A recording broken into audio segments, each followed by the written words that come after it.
Oh, I've got the wrong body. Just noticed. Oh, and this one, I think I actually went past it, didn't I? Wait, hang on, I think if I go up this side and then do it, it'll work. Yeah. Okay, so that's how it's doing it. It's not working out what you want and going towards it. It's depending on which side you come from. Right, there we go.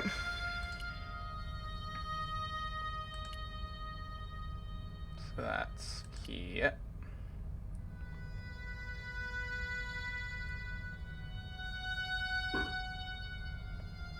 And then I want the blue face with these.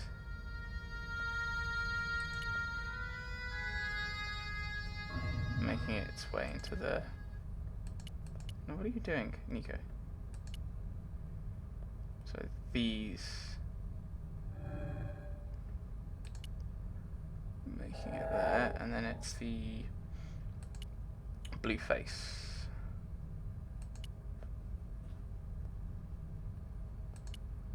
So here we go, and this goes round.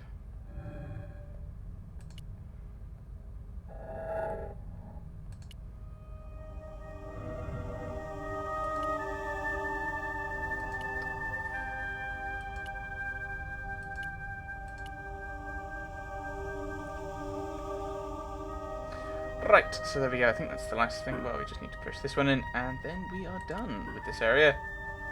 We go on to the next thing, where presumably it's about placing the stones.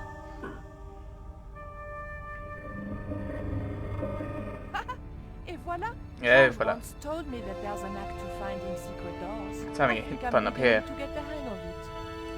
And the hint button up here is really helpful for finding these secret doors. Only real life had a hint button So, like that. I thought, this is it, you know? This is true love. Anyway, I have to leave for a few weeks, and when I come back, what do I find? Damn right. And with who? Labano, that creep. Huh? Yeah, that's exactly what I thought.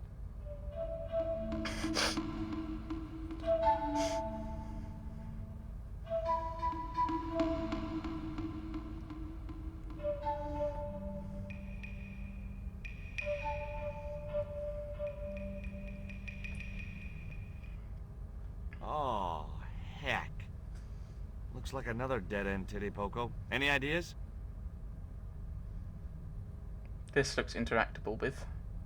I was hoping for something a little more constructive. Never mind, I'll have a look around. We're missing a stone, and it's rather worrying.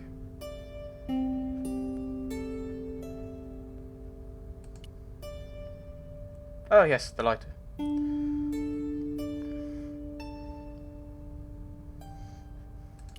Look, I need to light this torch. Can you do something clever with a couple of sticks, or flint and tinder, or...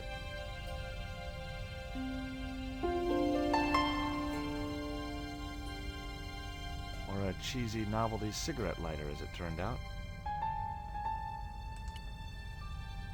Still kind of dark. I was hoping the torch would have actually done something. Well, there was nothing else to do around here, so I pulled the lever. Oh no. Oh. Nothing's happened. Oh, I hate that. Don't you hate that? Yes, I was thinking that might have happened. Tezcatlipoca? Oh my... What have you done? I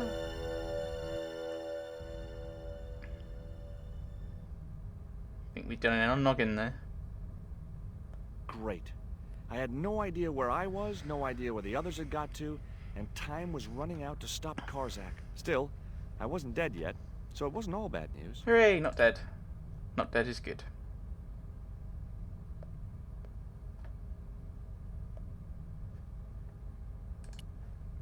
Torch with that torch.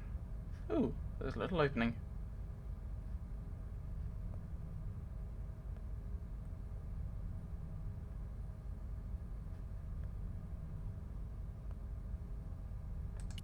Let's pull the lever, if in doubt.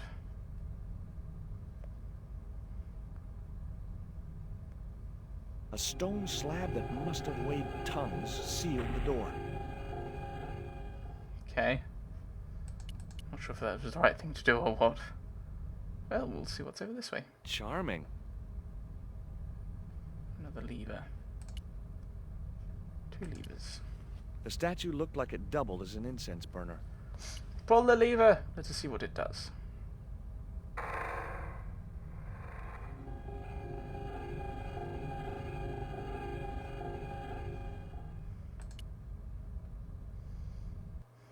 Every time I think this place can't get any spookier, it does. That's going to start coming towards us, isn't it? I just suddenly get that eerie feeling.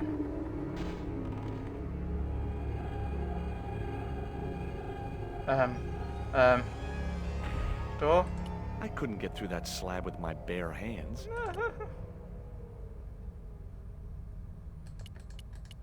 How rapoosh. The carving reminded me of Lane for some reason. Who? There was nothing I could do to the carving, even if I'd wanted to. Which I didn't. Of course. What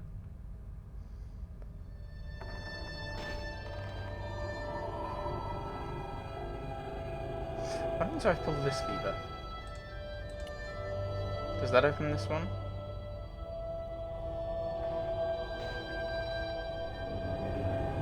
It opens both of them. If I pull this one, does it open that one? Or does it just close this one? Or does it close this one as well? Probably shouldn't be messing around finding out. Oh, it does. Oh, nice.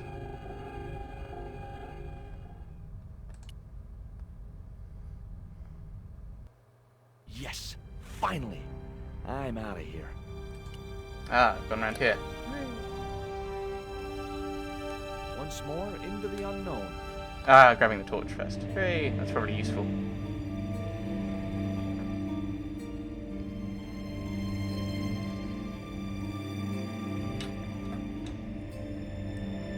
I'm worried that the game seems to think I have stones I don't have. There was a lever camouflaged within the wall design. Okay. Cool. Onwards and downwards, Mr. Stobart. Okay. You have to actually click on the correct place rather than just clicking somewhere on the stairs. Onwards! This was it. The pyramid's central chamber. Its dark heart. Once before in my life, I'd stood in front of a door and thought, this is it. If I go through there, I'm going to die. I'd been wrong then. I hoped I was wrong now. This was the door that led to the central chamber. And the smoking mirror. The thing is, Karzak wouldn't bring the stone here. So where's the third stone?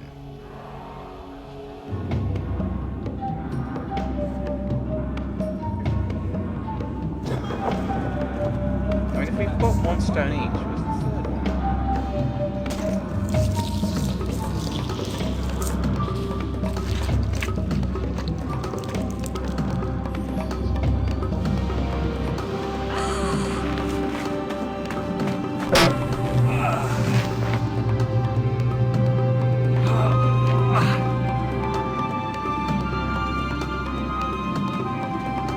Oh, do you have it? Yay, Tezcatlipoca! I know!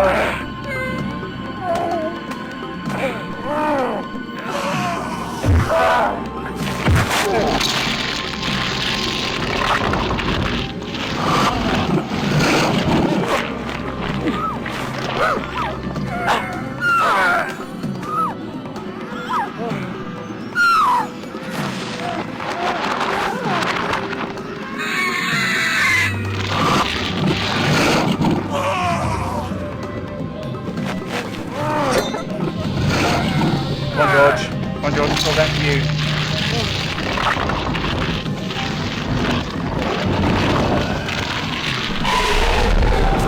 Oh, dear.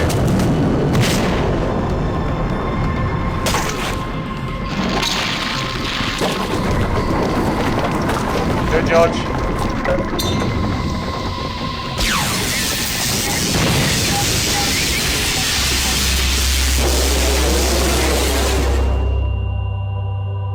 Et voilà.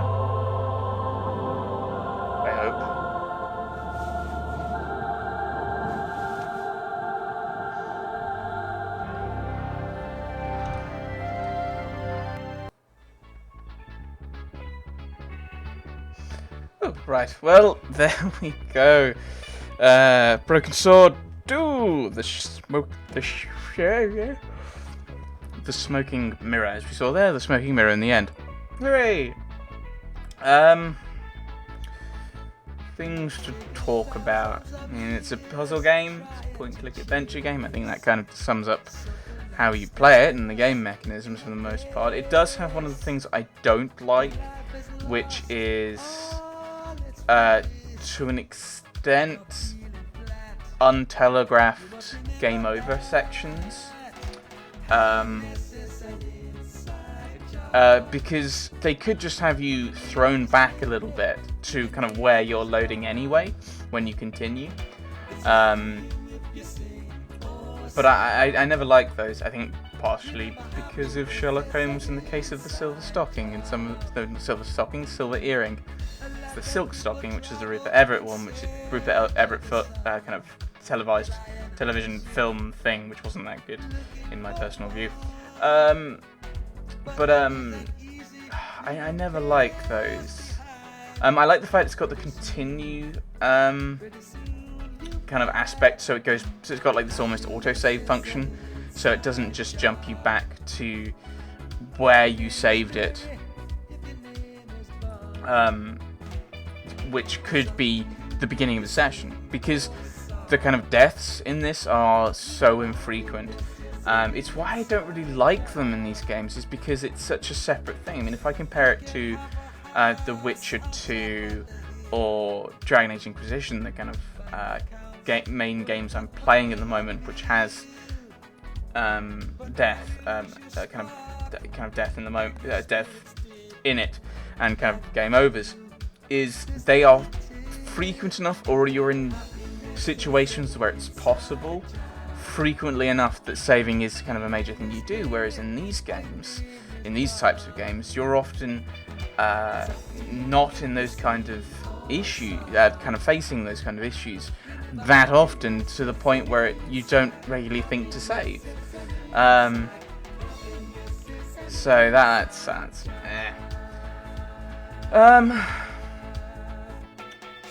So I like having the hint system, but I know sometimes I use it as a crutch, and I will just go back to it, and sometimes I'll jump to it too frequently rather than spend a deal of time having a look and thinking about things. Then again, as we saw, the hint system doesn't work perfectly. It expects you to do certain things, like with that engine, and then go to the hints rather than giving that hint and then that gives you a bit of information and okay, now I need to do that. Because if I'd been given that hint to put that on the end, to put the rope around the engine, that would have then made me go, okay, so it's gone up without me, how am I going to do this? Use Tezcatlipoca, rather than have the rope linked to the lever, which is what I was thinking I'd be doing, to then pull the lever while I go up, while I'm on it and go up. Well, I can't do that. Okay, fair enough. But then again, maybe I should have realised that when the rope wouldn't go around the lever. But I think I only tried it because I couldn't think of what else to do with it. So that's kind of an issue with it. But then again, sometimes I really struggle with games where you don't have those kinds of hints. And you're just at this point where, well, I'm just stuck and I don't know what I'm doing, and then you're just hitting this wall, and are you going to play on any further if you keep getting stuck like that? So there is that kind of balancing point, that kind of compromise point that you've got to think about. How do you have the hint system, and then people can end up using it as a crutch, or then there's the question of how precise you make those hints. Do you make it is one of those things that I'd like to see more of. Instead of doing a step-by-step kind of hint system where it goes, do this, now do this, now do this, instead do kind of a more vague kind of clue system. So the first clue you can ask, the first clue is kind of vague. It's like, have you thought about this? Here is just an item. I'm not going to tell you what to do with it, just like an item. And then it goes, a bit less vague, a bit more precise, than a bit more precise. So that it kind of has that aspect. So there's that kind of thought on that. The storyline, I'm not entirely sure why Karzak was trying to save Tezcatlipoca. I'm trying to think about this. Other than just kind of like he's gone mad to an extent, or maybe Tezcatlipoca did actually promise him all these things. But you notice that kind of the three main bad guys are all dealt with quite well at the end of this. Karzak's gone. The president, whose name escapes me. The general's mum, she dies, and Tezcatlipoca is now stuck in the mirror probably forever. So that's a question. So basically, where are we going to go next? I mean, admittedly, we had a similar thing in the last one. The game just kind of wrapped itself up with the kind of romantic moment between George and Nico. So, I mean, you don't need to have it continued. I do quite like having stories continue rather than just characters. I mean, although, I mean, that's the issue. Is like, what could you do, and what locations would you go to that are new? I mean, not that you always need new locations. So, I mean, wrapping it up is probably a good thing for this series. Ooh. Or is this just a still? That was just a still. Okay. So, what are these? Ah, these are all the notes that I had.